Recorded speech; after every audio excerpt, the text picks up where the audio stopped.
I'll go. Good evening, everyone, and welcome to the Wednesday, November 8th, 2023 meeting of the Zoning Hearing Board for the City of Reading. I'm going to introduce a few people first, or have them introduce themselves. These are members of the board. Charlie? Charlie Jones, alternate member of the board. Jared? Jared Bartz, member of the board. Tom?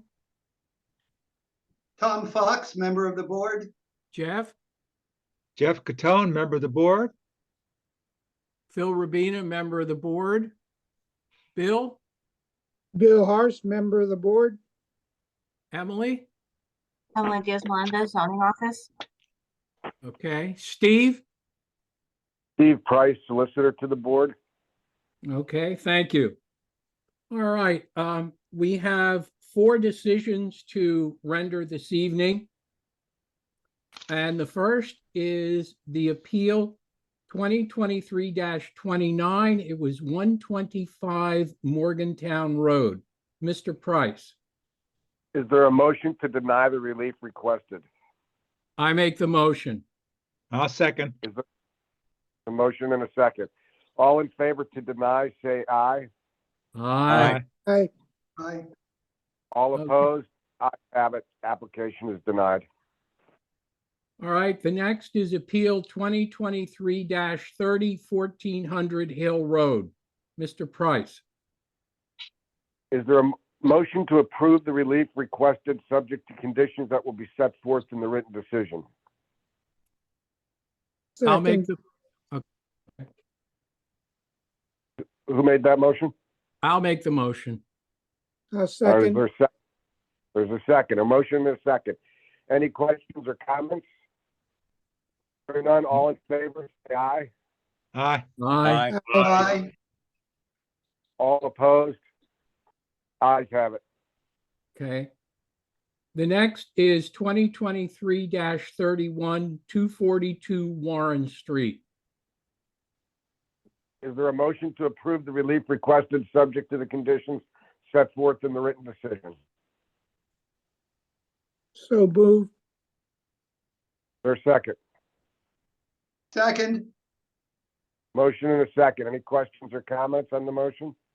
Nope. Hearing none, all in favor, say aye. Aye. Aye. Aye. And All the last, opposed? Ayes have it. the last appeal is 2023-32. It's 407 Rosenthal Street. Is there a motion to approve the relief requested subject to the conditions set forth in the written decision? So moved. There's a second. Second. Motion and a second. Any comments or questions? Hearing none, all in favor, say aye. Aye. Aye. All opposed? Ayes have it. Okay, thank you. All right, we have a continued case, which is case 2023-16, and that is 1238 Locust Street, and that is continued until January of 2024. Okay, just before we go on 1400 Hill Road, we know there was a lot of interest. We won't go into the details of that, but I just want everybody to know that we gave a great deal of thought to that, and vision in any of these cases, whether it's a yes or a no, but in particularly when it's a yes, that does not mean that somebody gets a blank check to do whatever they want. Even with a yes, there are quite a few things and requirements that we have put in there in order for them to get their final permit. And there's also many, many other steps to go through before it is finalized and those projects go through. All right. The next appeal that we're hearing tonight is 2023-33. It is 310 Cedar Street. And it's So we still don't have the interpreter on the line, so okay. I don't know if we want to continue it. I don't know why he's not on. All right. Why don't we, Yeah, the we can next go to one. the next, we can go to the next hearing. Okay. All right. Let me Um, just tell that the applicant's here in the office, so let me just let them know that, we're gonna hear this next one first and then wait for the interpreter. That's fine.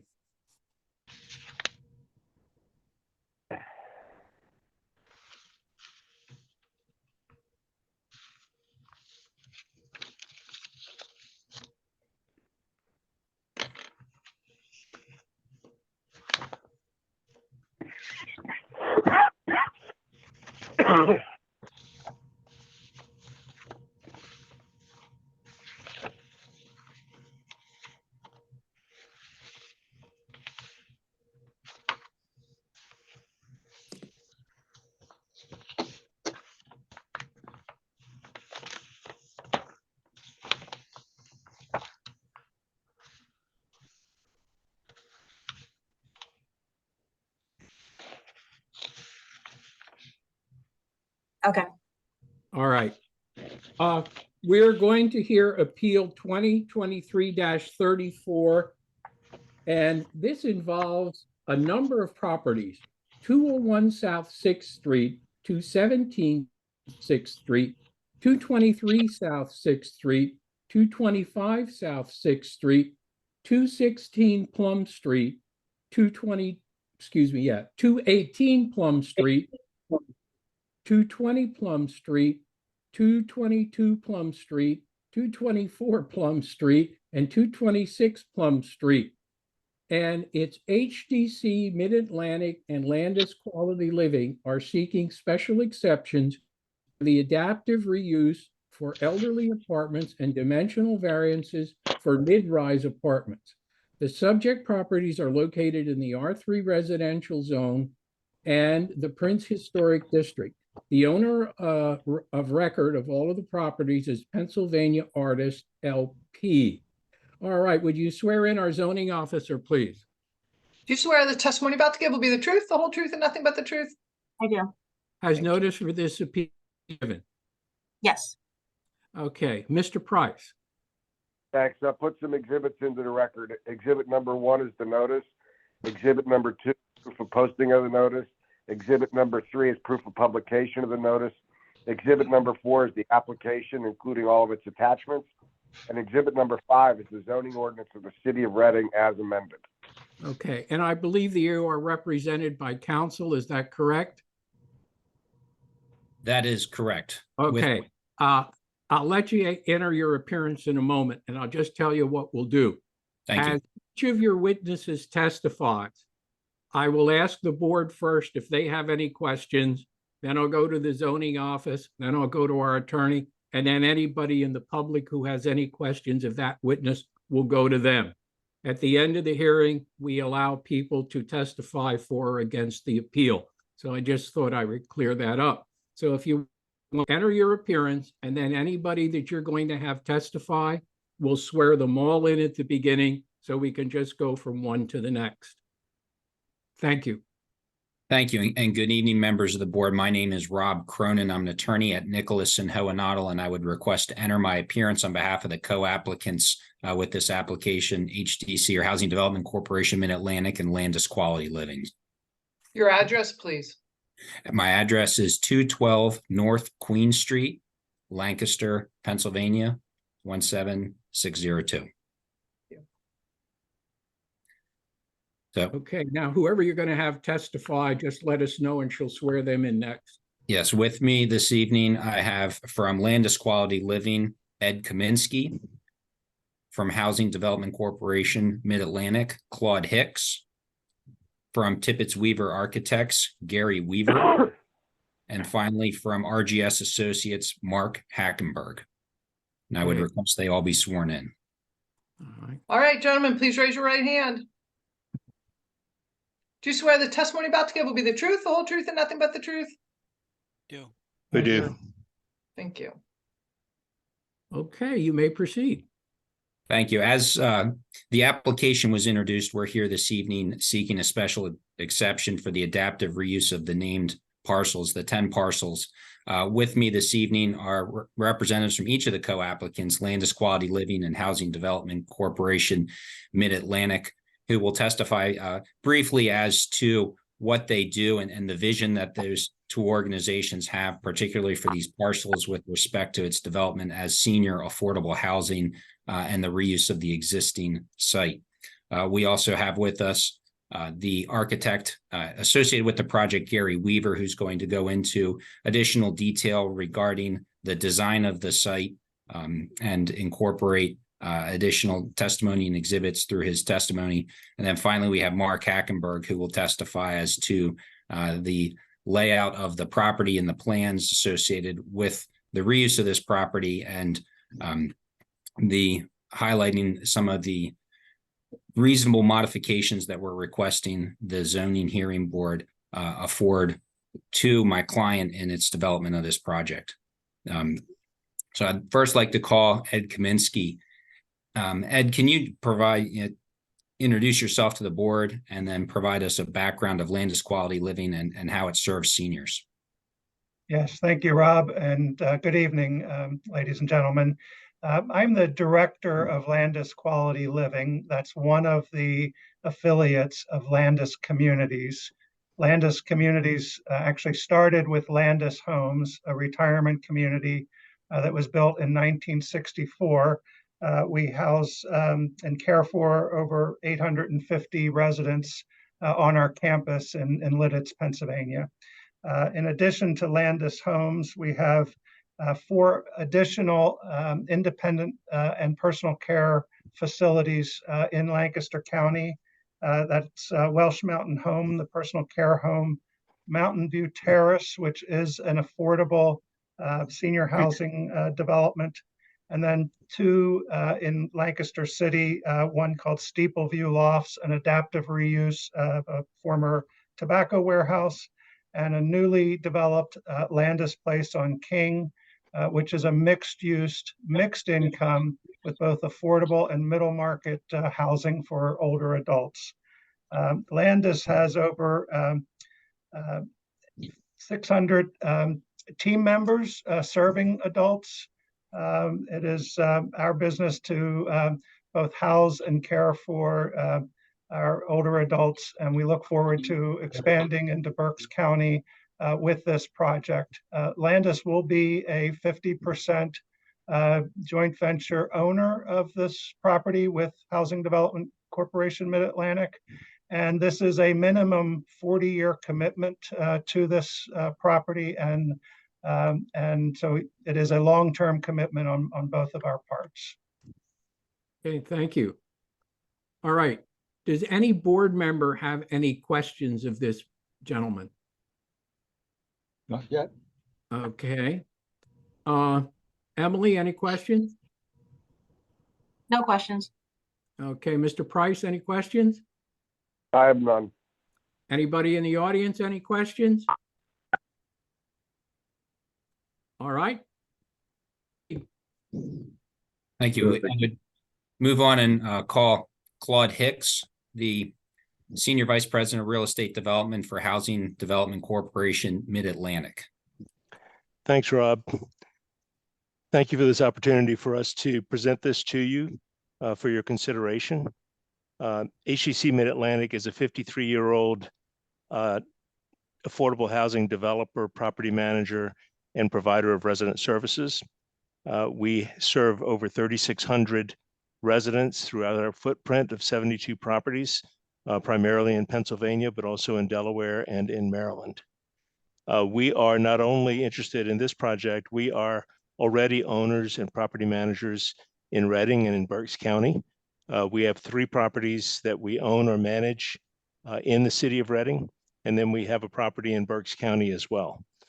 We are looking at this project as a transformational project within this part of the city. We are taking a building that has been abandoned for a long time, that served another purpose, that we believe we can take the bones of this project and turn it into something that will not only be far better looking than it is now, but will serve the community for many decades to come. Thank you again for this opportunity. Okay. I'm just going to do this in general. Does anybody from the board have any questions? Would it be improper to ask what briefly, what are the other three places? Just in case I would happen to know it from my mind. Sure. Market Square, Penn's Okay, I know that. Commons, Penn's Commons. Yes, We manage Providence House, and we own and manage and operate River Run, which is out in Berks County. no, okay, thank you. You're welcome. Okay. Emily, any questions? Mr. Price? No. All right. Anybody in the audience? Okay, proceed, please. Thank you. Next, I would call Mr. Gary Weaver with Tippett Weaver Architects. He's the project architect and is going to walk us through and provide us some visual documentation that was submitted with the application showing not only what the existing site looks like, but then also the design of what we would anticipate the development of this site should we receive the requested relief for the special exception for the adaptive reuse. Okay. Thank you. My name is Gary Weaver. I'm a principal with Tippett Weaver Architects. We're an architectural firm located in Lancaster, Pennsylvania. We have been working on adaptive reuse and historic rehabilitation projects for over 33 years at this point. And so this is a type of project that we have a lot of experience with. So I'm going to sort of lead you through a background of the context of this site and give you some introduction to what's there currently, and then kind of walk you through the design solution. And so if it's okay, I'm going to try and share my screen. There we go. Okay. So you can all see the screen? Yes. Correct? Yeah. Okay, Yes. so just to give you an orientation, this is a site plan of the existing site that we're dealing with. And so across the top of the page is Chestnut Street. And that would be the north portion of the site. Along the left-hand side is South 6th Street. The area that is rendered is the overall site that we're dealing with. And so it extends from South 6th Street to Plum Street. The pink area that's shown is current building footprint. And so you can see there's buildings that are kind of meeting the corner and of Chestnut and 6th Street. They extend the whole way to an alleyway at the back, which is called Sandstone Alleyway, which kind of makes this dog leg and is adjacent to the site as we come back through. As we get south on the site, there's a section of the site that's undeveloped. Buildings were cleared. It's currently largely overgrown with plant material. There is an access point off of South 6th Street where trucks came into a loading dock at this location on the building here, and then a driveway that came around to the south side and entered that building from the south side as well. All of this area up in here is a collection of multiple buildings that were built over time. And I'll get into more detail on that as we get into the existing condition information, but it's approximately 6 buildings that were added onto and built in this area up in this portion of the site. There are 2 row homes that face onto Plum Street that are in the lower right corner or on the southern portion of the site. They are boarded up and have been unoccupied for a very long period of time. Like the rest of the site. And so with that, I'm going to jump quickly into plans of the existing building and also the proposed building. And so on these sheets, floor plan sheets that I'm going to show you on the left-hand side over in this area, I'm showing the existing conditions of the site. And then on the right-hand side, showing the proposed conditions, starting with the first floor of the building. And I just wanted to start kind of to give you context of the site, and so you sort of understand the collection of buildings that's here. We've actually broken it down into sort of designating each of the buildings by number. The oldest building on the site is this building right up here, which is the one that actually fronts on the corner of Chestnut and 6th. That's a 3-story structure. That structure is still in relatively decent condition. It's a portion of the site that hasn't had a lot of weather penetration into the buildings and still has reasonably decent structure and good floor structure. I think the roof is relatively intact. Not a lot of water penetration on that particular building. Along Chestnut Street is a long, narrow building. This building, the exterior of it still remains in decent shape, but it's had a lot of water penetration. And we'll see in some of the photographs the collapse of not only the roof in this area, but also the second and third floors have collapsed into a portion of it here. There was another building that was constructed here later, which is a one-story structure. It fronts out on 6th Street. Has a gable that runs down the center. At the back portion in here, there was an overbuild that was 2 stories tall. Much of this is in not very good condition, a lot of water damage and structural failure.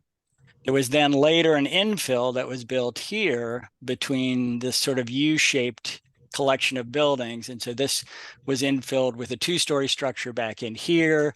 At one point, there was a access from the alley with a driveway that came through this building and entered into this building. Later on, there was another building that was constructed here, which runs the whole way from 6th out to Plum. It's a 1-story structure, except for an area at the front where this 2-story piece that's here. And then the last building on the site that was constructed as part of the Burke's Engineering property was this property, or this structure right here, which is a metal building that was built considerably later, probably 1950s, 1960s era in this location.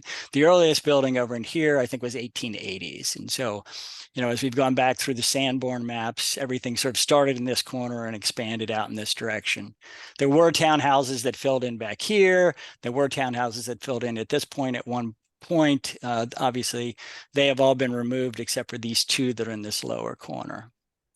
And so with that, I'm just going to jump quickly to photographs just to kind of show you the existing context and kind of condition of things.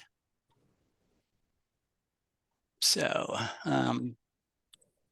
so if we start on the upper left-hand corner, this is a view from Chestnut and 6th, looking at the corner building. The 3-story structure, which we call building number 1, is this building right here. We're heading up Chestnut Street in this direction, heading down 6th in this direction. And so you can see this was what we're calling building 4, the 1-story building that was infilled, and then building 5, which is down here. In this photo here, you see the back wing of building 2. This is actually facing onto Chestnut Street. And you can kind of see up in this location where the daylight's coming through that this is the area of the building where the roof has collapsed. This floor level has collapsed, and actually this level has collapsed through this section of the building.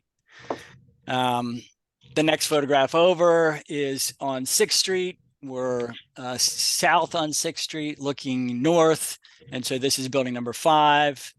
You can see there was a large crane structure that came out on the street and a hoist that came out to load materials that went into the building at this location. Building 4 here, and then building number 1 here on the corner. So as we go down, the other photographs, the photograph here on the left-hand side is really looking at the vacant portion of the site, the metal building that's here. And so we're standing on 6th Street looking east. And so kind of the area where the loading dock was for the metal building there. This photograph is from Plum Street looking at Sandstone Alley. And so this is the back of building number 4 when it comes out to Plum Street. This is this alleyway that sort of dog legs around the back of the structure. In the background here, you can see the upper floors of, I think it's building number 3, tucked back in here. And then this is a view on Plum. And on Plum, you can see the 2 row homes that are here that have been abandoned and boarded up. And as we go down to the next set of photographs, I can kind of take you through what the interior conditions look like. First photograph here in the upper left-hand side is in building number 1. This is the building that we feel is in the most sound condition. There's some water penetration, but it's not bad. And the structure is still pretty decent in this particular building. The next photograph over is building number 4, and this is the one that faces out onto 6th Street, and we're seeing the facade of the building as it faces 6th Street right here. 3 large openings that have been filled in with glass block. You can see up here in the upper right-hand corner of the photograph, daylight coming through because there's large openings in the roof and a lot of water that's coming in, some structural failure of trusses that are in this location. And wonderful, really wonderful spaces, but really not in very good condition. This is standing in building 5, and so we're looking out towards 6th Street again. And so this is this large opening that comes out onto 6th Street. You can see the crane rail that comes through here that went out and sort of is part of that structure that extends out to the sidewalk at this location on 6th Street. As we go down to the other photographs,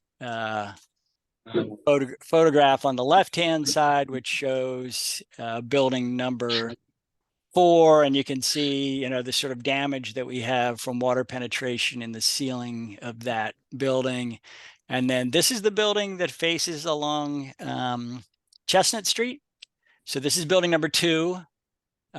This wall over here is actually the wall that is parallel or facing Chestnut Street. And you can see not only has the roof collapsed, the 3rd floor has collapsed, the 2nd floor has collapsed. I mean, this is at a point where the building really needs to be stabilized, like post haste at this point, you know, to sort of get things structurally stabilized. And then a view from the roof at the back area of building number 3, sort of looking at, you know, across the roof. You can kind of see the condition of openings in the roof and water that's penetrating. What we're seeing here is the 3rd floor of building number 1, the 2nd floor of building number 5, and this is the building that comes through that's building number 4. So that kind of gives you a quick overview of what's there and the context. With that, I'm going to jump back to the floor plans and sort of walk through what we're proposing to do.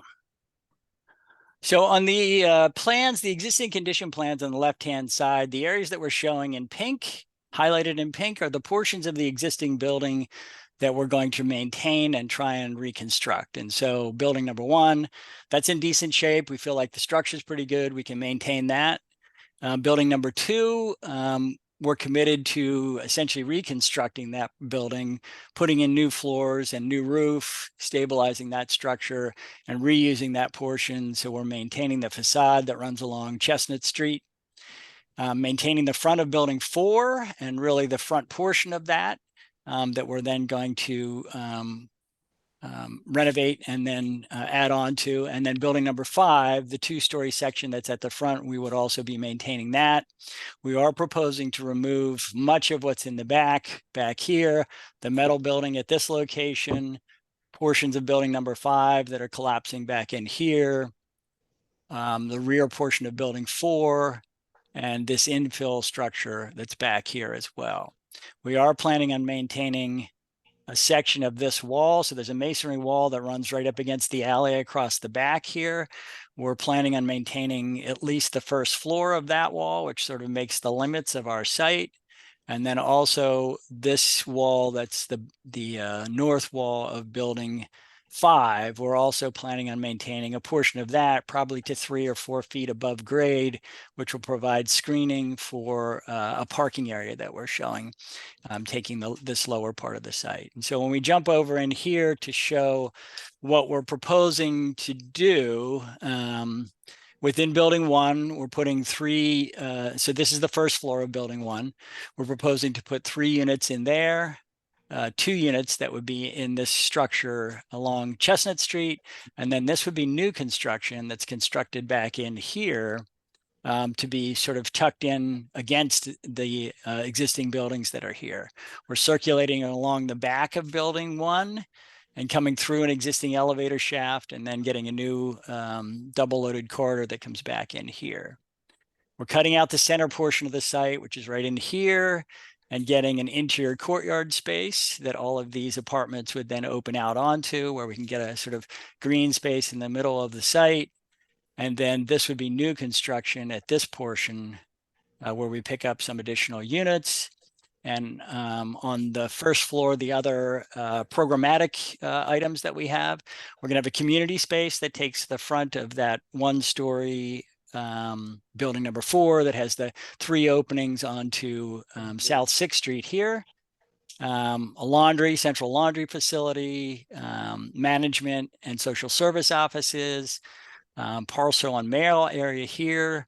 We're taking this section of building number 5. And so one of the things I didn't mention earlier in the site information is from South Street to Plum Street, there's an elevation change of approximately 7 feet. So we're at 0 here and about 7 here.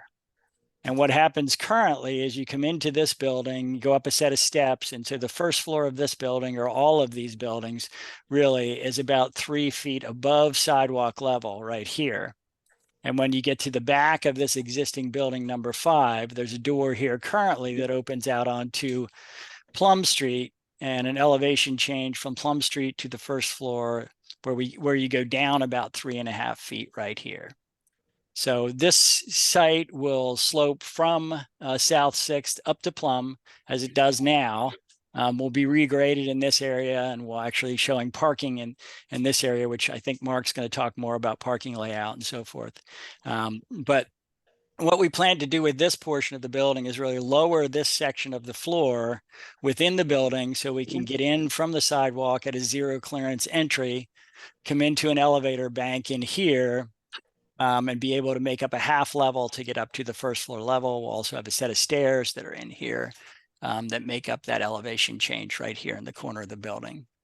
We'll also have a vestibule, an access point here to the parking lot that's out here. And we're showing some screening, of the parking area along the street. And so from that, I'll jump up to the second floor.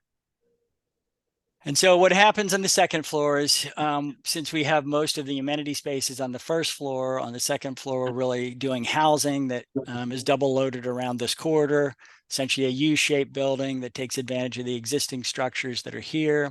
We are overbuilding on top of this building and setting that back from the face of the existing facade about 3 feet in this location. And then this is all new construction back in here, the courtyard space that we talked about. And again, you can see using the second floor of these buildings, using the second floor of this building as part of what we're constructing on. When we go to the third floor, very same configuration. We have 17 units on both the second and third floor. We have 11 units that are on the first floor.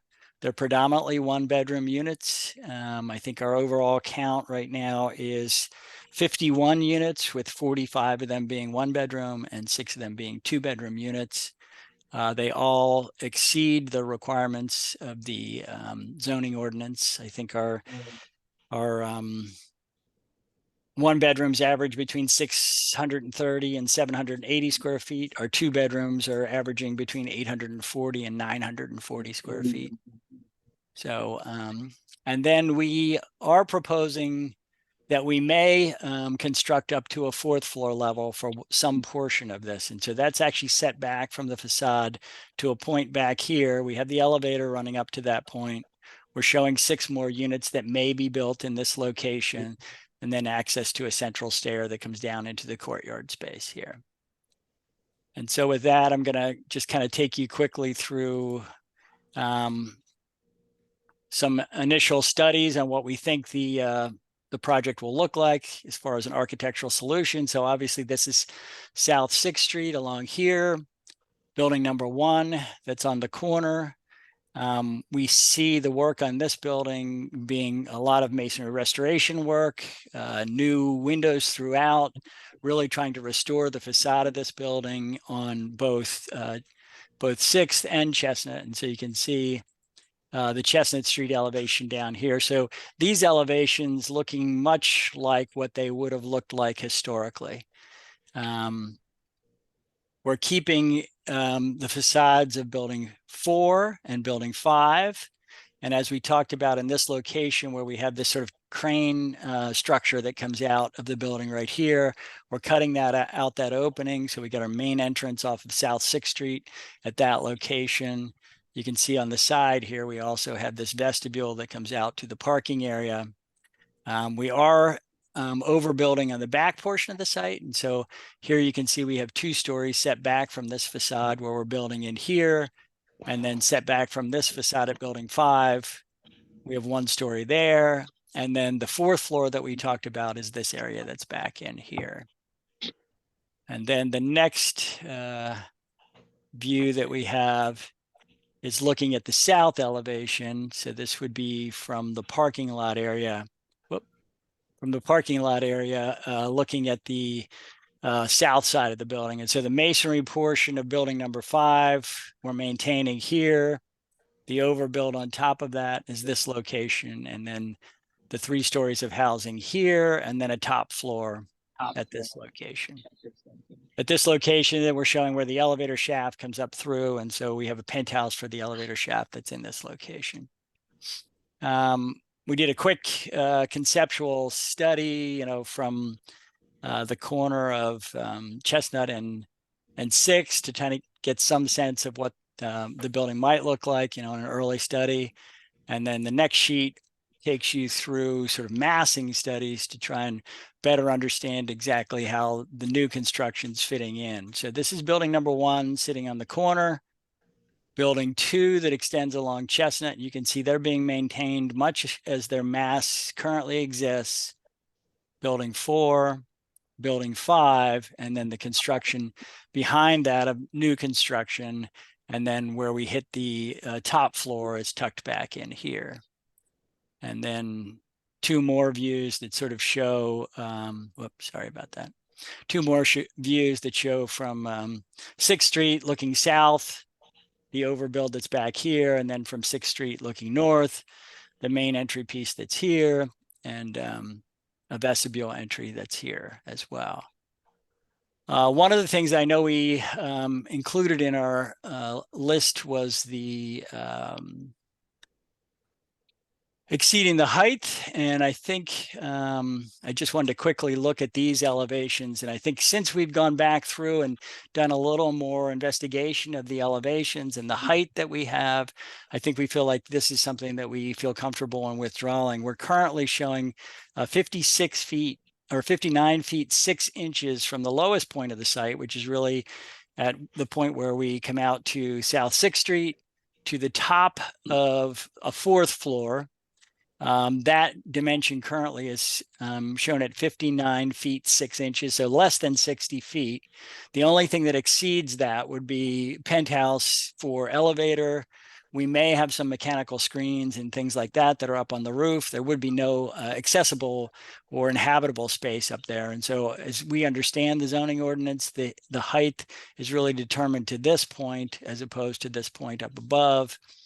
I think the other thing that we realized, I think the height is defined as a mean elevation, a mean grade elevation. And so since we have that elevation change from, 6th Street down here to Sandstone Alley up here, we're probably about 3 feet higher. And so that mean elevation is more like 56 feet 6 inches.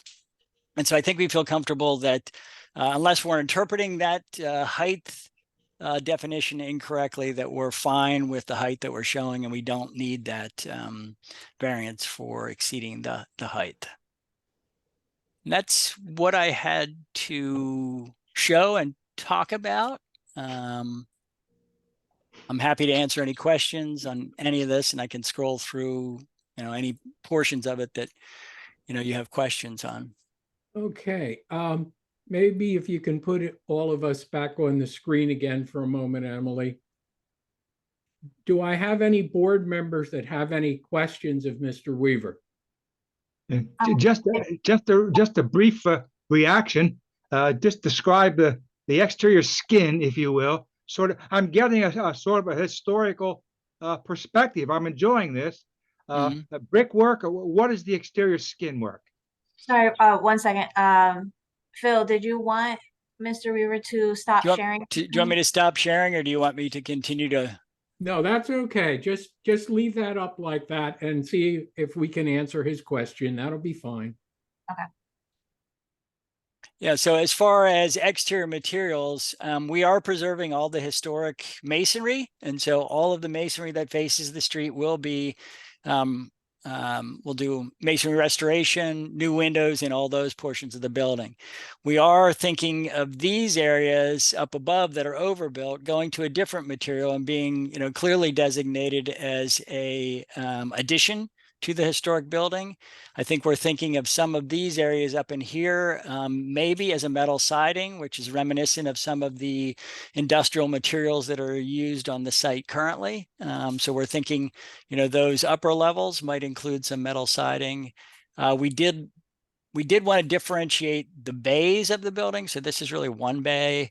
There's a second bay that's really this piece, and then a third bay that's this piece. And so we are treating this area in here with a different material than this. And we think this is probably going to be a fiber cement panel of some sort in here.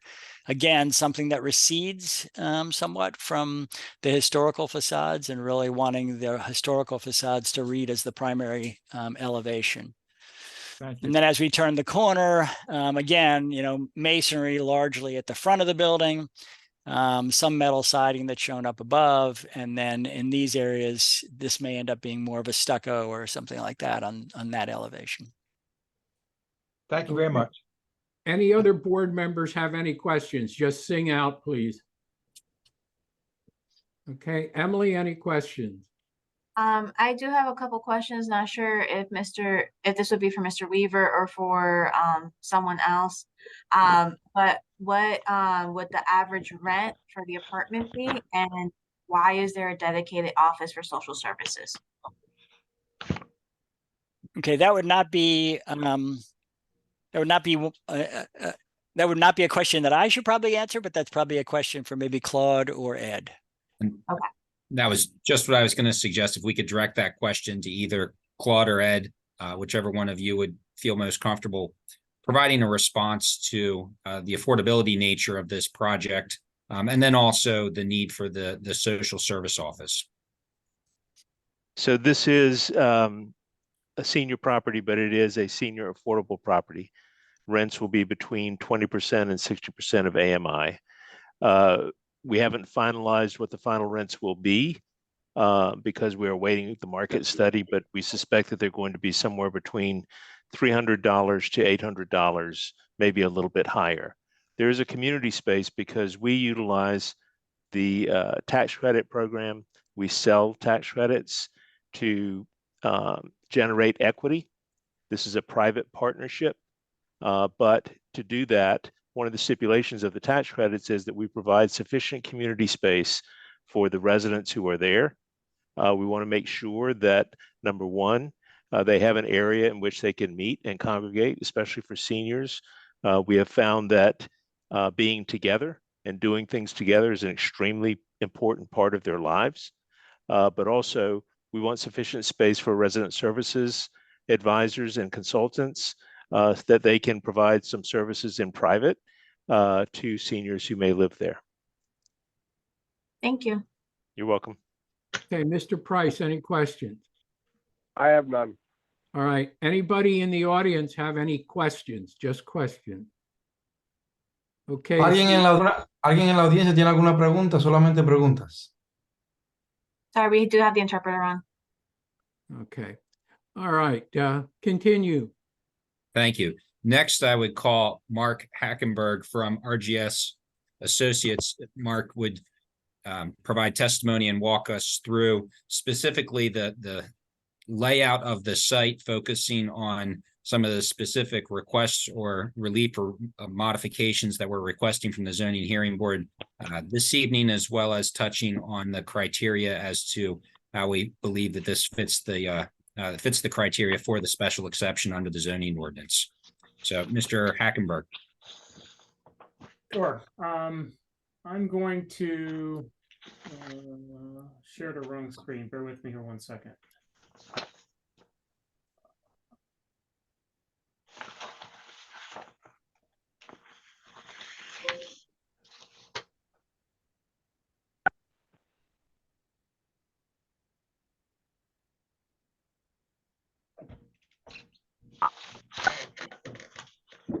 Just down this image. Okay. Are you seeing the site plan? Yes. Yes. Okay, great. Make sure I had my, I've got a series of screens open here. I just want to make sure I had the right one. So thank you. My name is Mark Hackenberg. I am a landscape architect and principal at RGS Associates. We're a land planning and land development consulting firm based in Lancaster.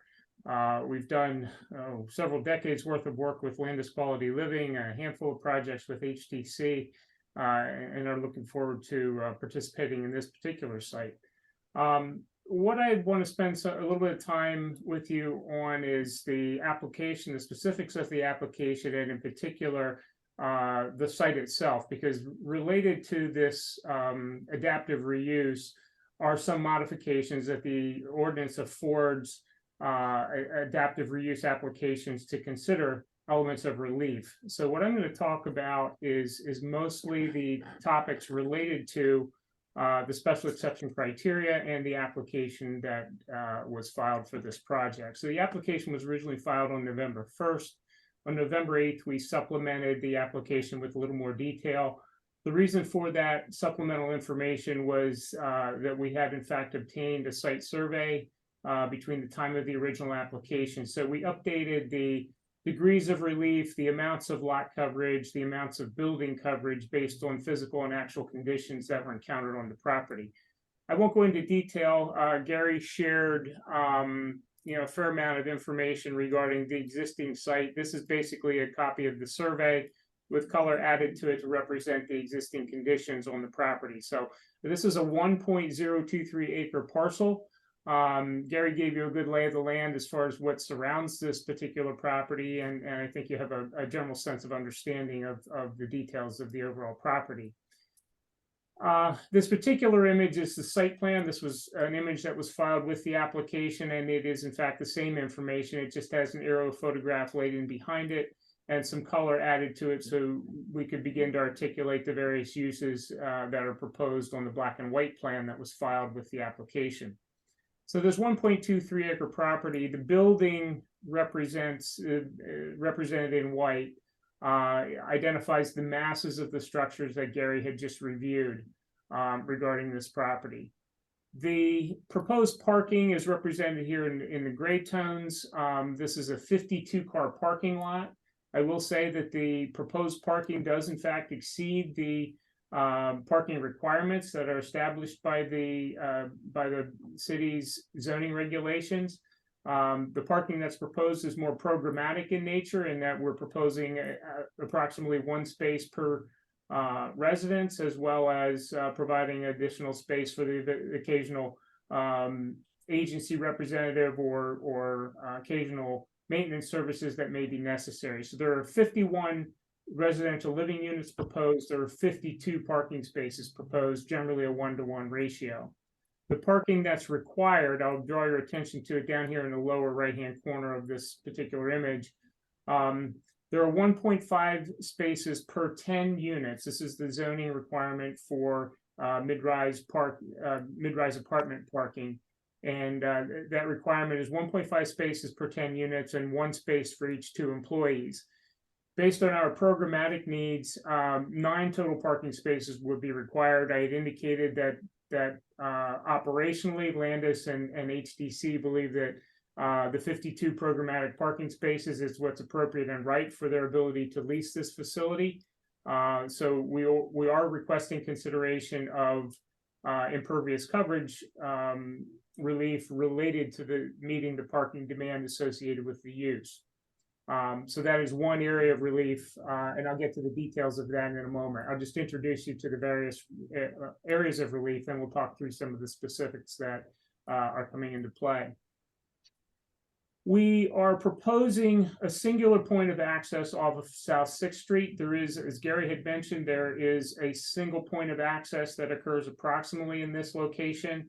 It's the existing access drive that was utilized by Burks Engineering. So we're basically matching a 1-to-1. There would be a redistribution of where the on-street parking spaces are at to accommodate this single point of entry on South 6th Street. Back on Plum Street, we're proposing two points of egress into the parking lot to accommodate both on-site circulation as well as circulation from both sides of the proposed campus, or proposed project, I should say. The area in green here is represented to be just a grass area adjacent between the parking and adjacent to the building. This is the sort of south side entry point that Gary had made reference to that would provide direct access out to the parking area. There are also points of egress within the courtyard as well as along the south facade to a secondary point of access, providing access to the parking lot. Another key element of consideration and relief that we're asking your consideration of relates very specifically to the 6-foot minimum buffer setback along Sandstone Alley. Gary mentioned that it is the intent to retain a portion of the foundation wall of the existing building to provide a masonry screen or provide a solid screen in lieu of a buffered condition along the segment of Sandstone Alley. We think that represents the continued historic character and respects the defined edge along the segment of Sandstone Alley and provides and affords complete separation and privacy from the neighboring property and the proposed uses. Why that particular dimension is important, what seems most critical to sort of protecting the neighborhood, if you will, is the notion of providing a significant enough buffer yard along the south edge to be able to provide sufficient planting space and buffer areas along that south edge. So not having to have a buffer on both sides of the property will actually allow us to have a substantive buffer along the existing residences and retain a physical buffer along the north side. Both ends of the parking lot will have landscaping in conformance with the city's landscaping and zoning requirements for perimeter buffering along streets. The last area of relief that we're seeking relates to the front yard setback. We're retaining the existing facade along the entire frontage of the property. Gary had mentioned there are some step backs in the upper portions of the building. The ordinance does in fact establish a minimum front yard setback line of 10 feet along this segment of street. There are some provisions in the ordinance that allow the respect of the existing street lines and the existing built environment. We're simply asking for the ability to retain the existing building facades and respect the buffers respect the existing setbacks of the building lines in conformance with the conditions that exist on the property. So those are the high level elements of relief that we're seeking regarding this project. I think Gary shared some of the massing diagrams, and as you think about the building height was talked about very briefly. We had originally filed a request for a 65-foot building height. Gary mentioned the detailed analysis that we've since gone through now that we have topography and a little bit more study on the building. We are going to formally retract that request for building height relief, and we can comply with the 60-foot height requirement associated with mid-rise apartments.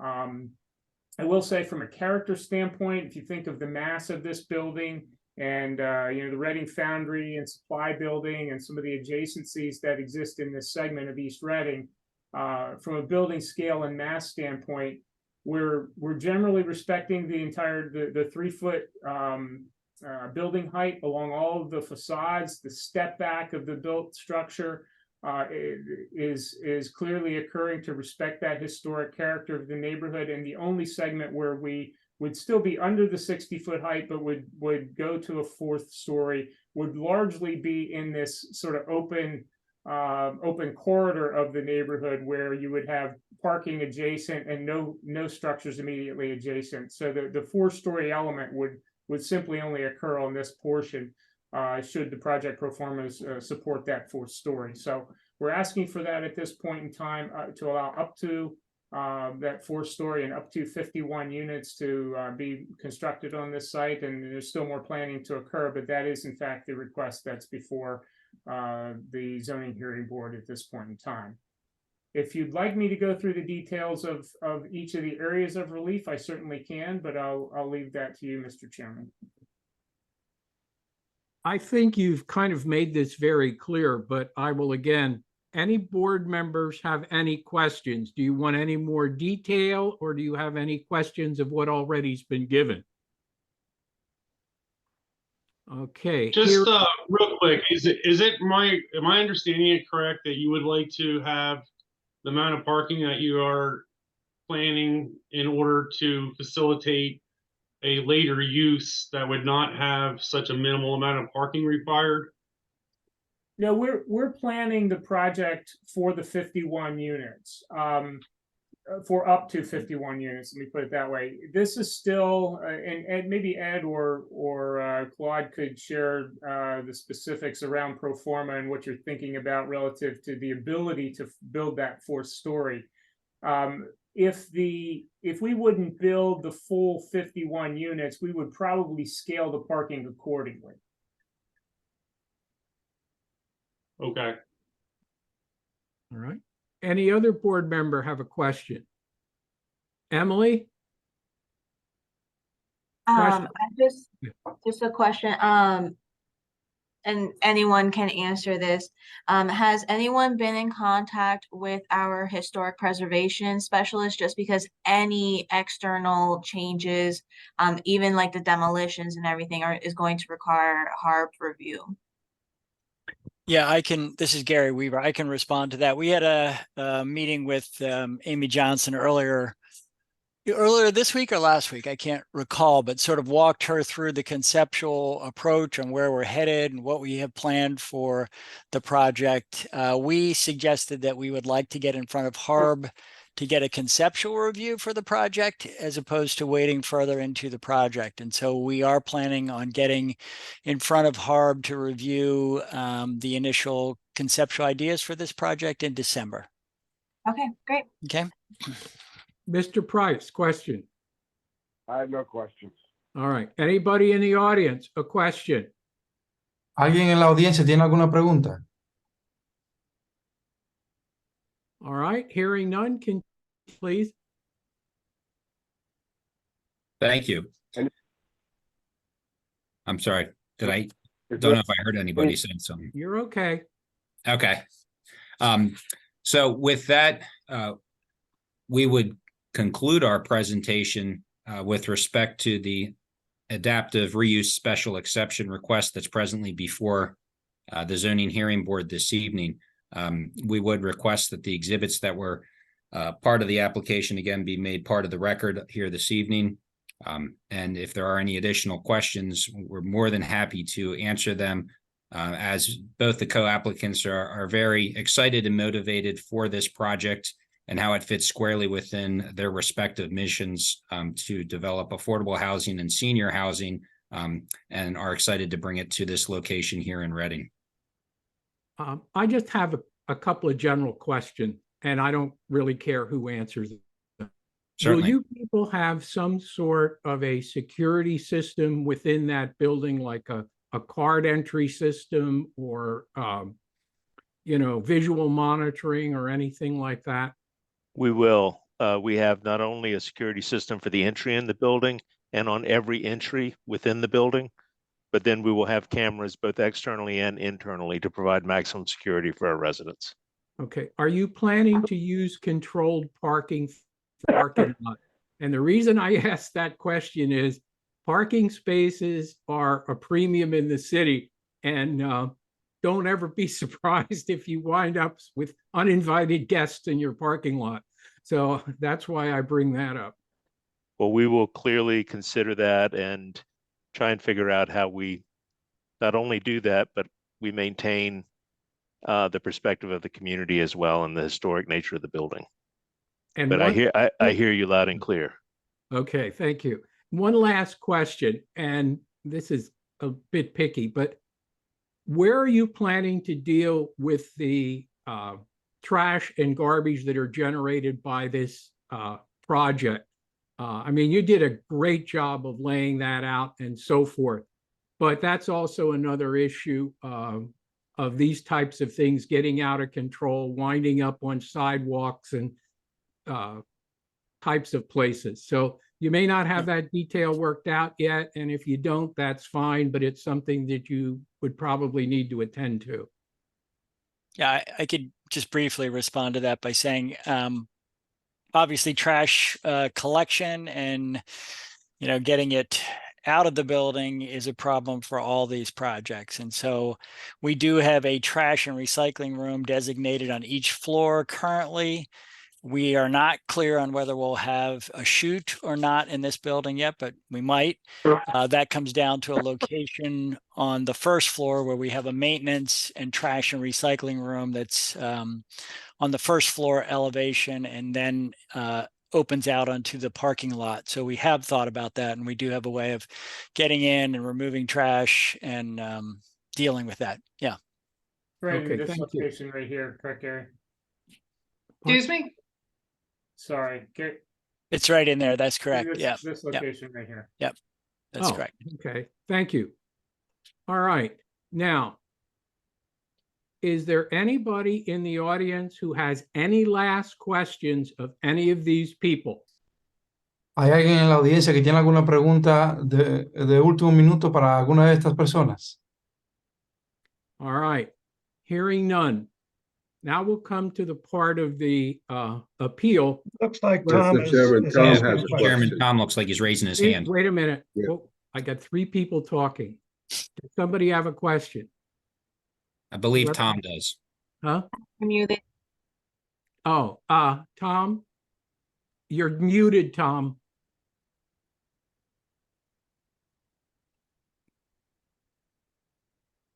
Sorry about that. It's my fault.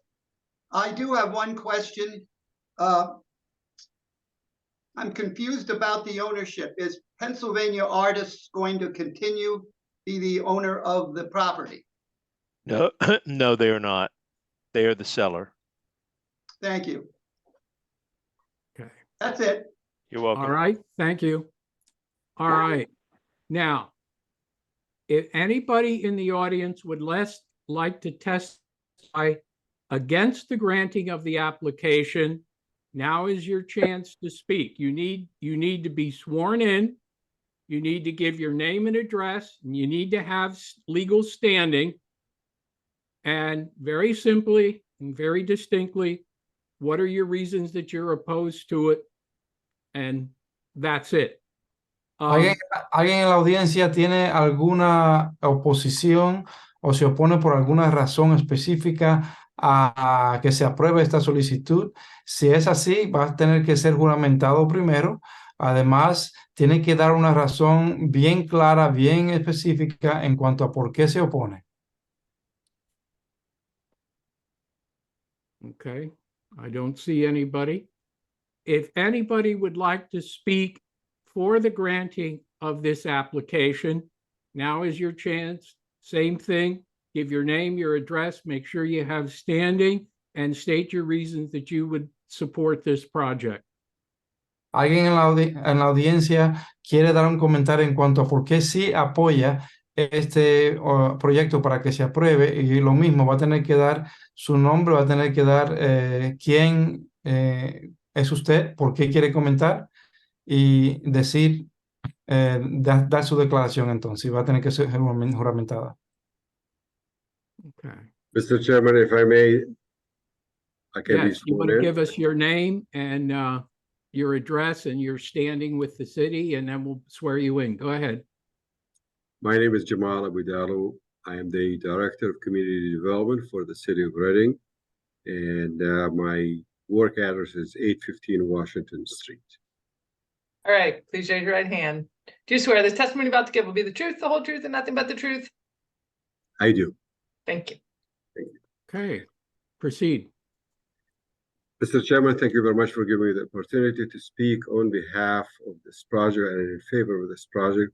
As being presented by the applicant's professional team, this is a property that's been blighted, and it had its glorious days back when it was Brooks Engineering, which was built in the 1900s, and now we need to revive this to its original status in there. We feel that providing affordable housing in the city of Reading is one of the high demands, and city administration is in favor of that. In fact, we go one step further in saying that this project qualifies for home assistance funding, and we look forward to working with HDC and basically Ed Kaminsky to see this project for completion. Thank you. Okay, thank you. All right. Mr. Kernan, anything you would like to add or sum up? Now, just in summary, we are requesting the relief with respect to the minimum yard requirements, the maximum building coverage, the maximum impervious coverage, and the buffering as testified to previously by Mr. Hackenberg and supported by the testimony of Mr. Weaver as well. We think that the proposal and the application that's before the zoning hearing board does meet all the criteria required to be approved as a adaptive reuse through a special exception under the city zoning ordinance. We appreciate you entertaining the application here this evening. Okay, thank you all for your presentation and your participation. This is a very interesting project, and I think would be an asset to our city, and that's what we need to work on in our workshop. And so that closes this appeal. And again, thank you all for your participation. We have our interpreter back with us, so we can go back to appeal 2023-33, which is 310 Cedar Street. Pedro Urbano is seeking dimensional variances for maximum building and impervious coverage allowed for a gazebo and for surface parking. The subject property is located in the R3 residential zoning district. Would you swear in our zoning officer, please? Would you like Please swear interpretation? The testimony about to give will be the truth, the whole truth, and nothing but the truth. Yeah. Thank you. Would you like the interpreter to be sworn in? Yes. Has notice for this appeal been given? It has. Thank you. Mr. Price? All right, I'll put some exhibits in and then the interpreter needs to be sworn in. Exhibit number 1 is the notice. Exhibit number 2 is proof of publication of the notice. Exhibit number 3 is proof of posting of the notice. Exhibit number 4 is the application, including all of its attachments. And exhibit number 5 is the zoning ordinance of the city of Reading as amended. Okay, thank you. My error, would we please swear in the interpreter? Do you swear to interpret truthfully and accurately to the best of your ability tonight? I do. Ken Olivo, certified Spanish court interpreter. I'm just going to interpret the appeal description that you said in the beginning. Esta es la apelación número 2023-33 para la propiedad ubicada en el 310 de la calle Cedar Street. Pedro Obando está pidiendo que se permita una variante para un edificio máximo y una cobertura impermeable que permitiría un kiosco y una superficie para un estacionamiento. La propiedad que está sujeta a esta ordenanza está ubicada en la zona del distrito residencial R3. También se mencionaron todas las pruebas materiales que incluyen la prueba de publicación y la prueba de exhibición para esta petición. Okay, is our applicant present? Yes, I'm gonna share my screen to have, so, or do you guys want me to share the screen to show the site plan, or would you prefer just to have the applicant on the screen? We can put the applicant on the screen and then we'll swear him in, Okay. if you can.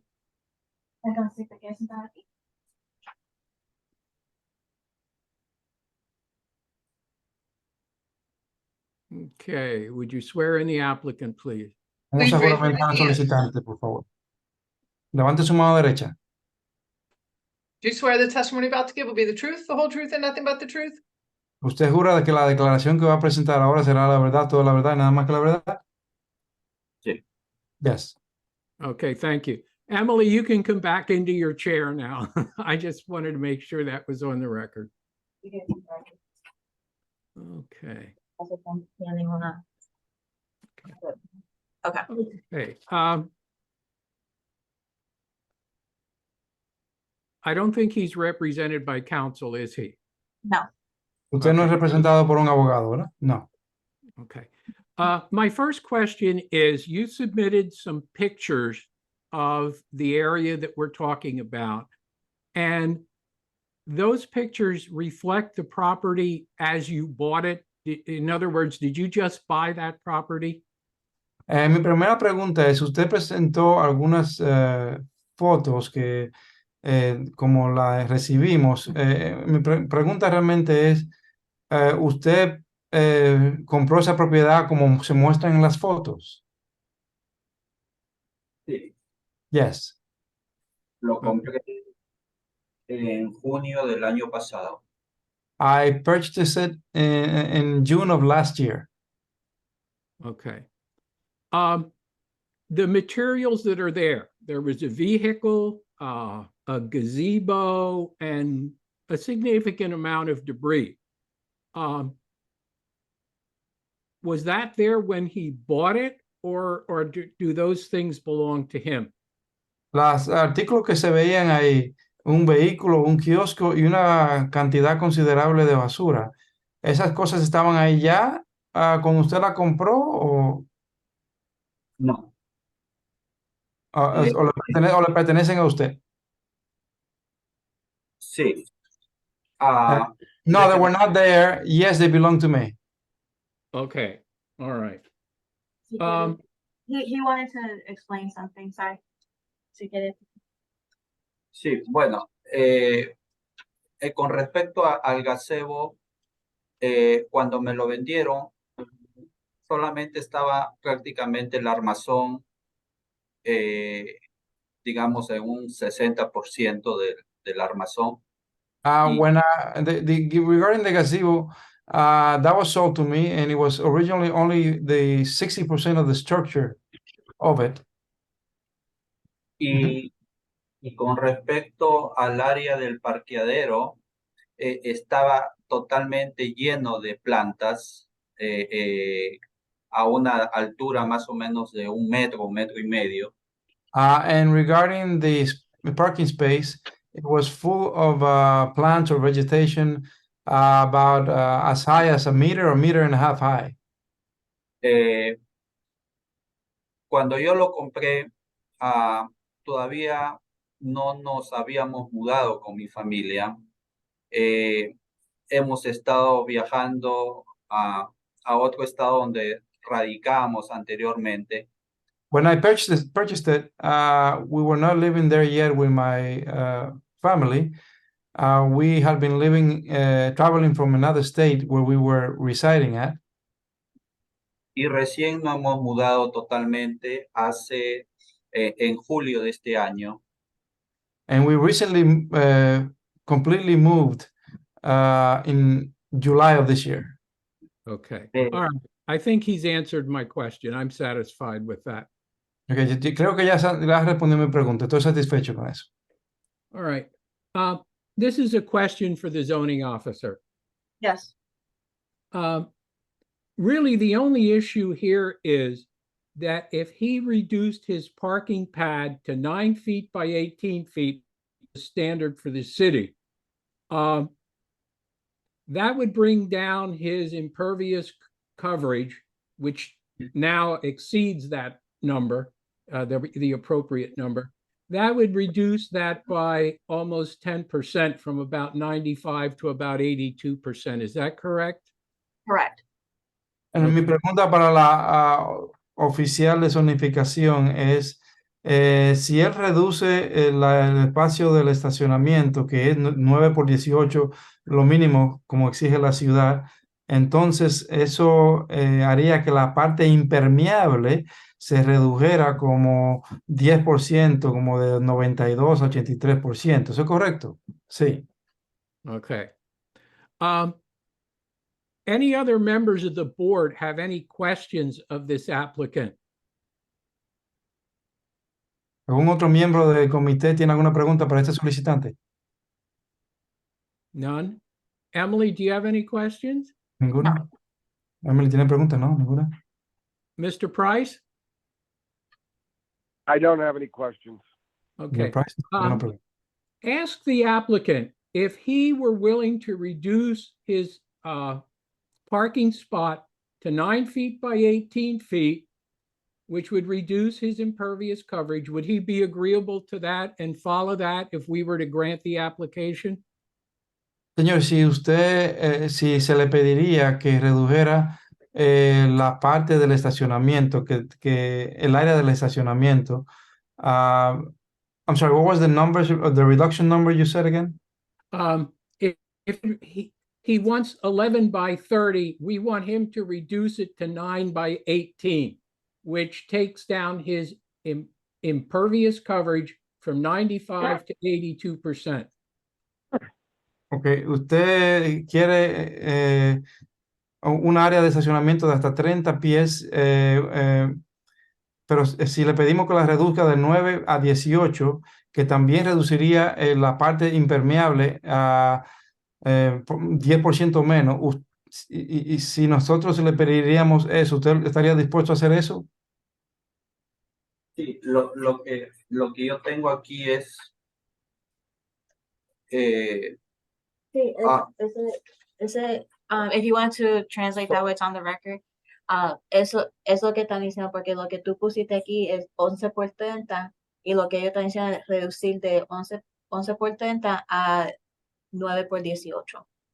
What you put here is 11 by 30, and then what they're asking is if you're willing to reduce it to 11 by 18. It's 9 by 18. 9 by 18. 9 by 18. Lo que yo estoy pensando hacer es no hacerlo totalmente de cemento. En los costados del área de tierra, estoy pensando hacerlo un pie todo el extremo, a todo lo largo, un pie a la izquierda y un pie a la derecha que esté de tierra. Okay. What I'm planning to do is to do the whole thing not of cement, but on the left side and the right side of it, 1 feet in and 1 feet on the other side of sand, or So that, okay, I guess, I don't know, Ken, if you could maybe interpret better than how I'm explaining it. With doing 1 foot on each side, that gives you the 11 by 30 area.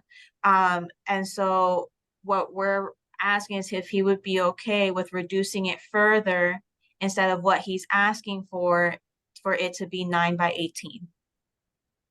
Con lo que usted está mencionando, con lo que usted está queriendo hacer, reduciéndolo un pie en cada lado, esos son los 11 por 30.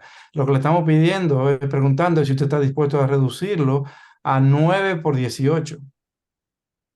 Reducirlo más. Yes or no answer. ¿Una respuesta sí o no, señor? 9 por 18 es lo que pienso. 9 by 18? Right. If you could just ask him one more time, sorry. Señor, la pregunta es si está dispuesto a reducirlo 9 por 18, a que sea más pequeño. En vez de 11.30, 9 por 18. ¿Sí o no? Bueno, lo puedo hacer. Well, I can do it. Okay. All right. Yo estaba pensando, pero lo puedo hacer con diferentes formas. Okay. I can do it with different format. I don't know how else to explain it. In other words, for him to do what he wants to do, he can only make that impervious surface 9 feet by 18 feet. He can't make it any bigger than that, period. No sé cómo, No sé qué, si usted quiere que nosotros le dejemos hacer eso, la parte impermeable, esa área impermeable no puede hacerlo más grande de 9 pies por 18 pies. 9 por 18. Number 18.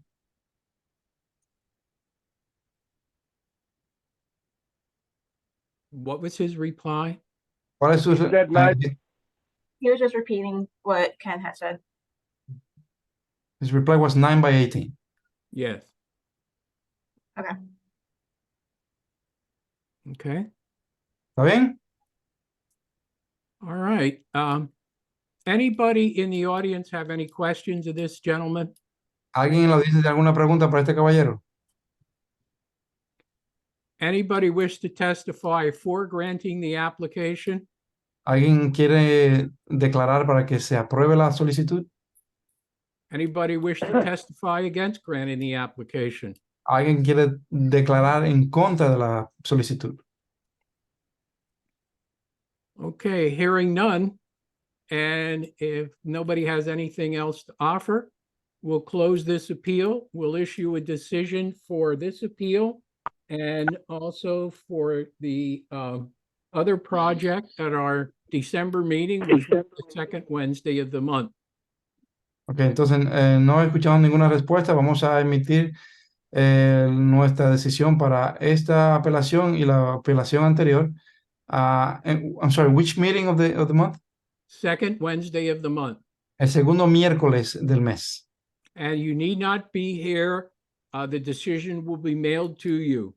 No tiene que estar presente, la decisión se le va a enviar por correo. Okay. Thank you. Gracias. All right, that concludes our meeting for November.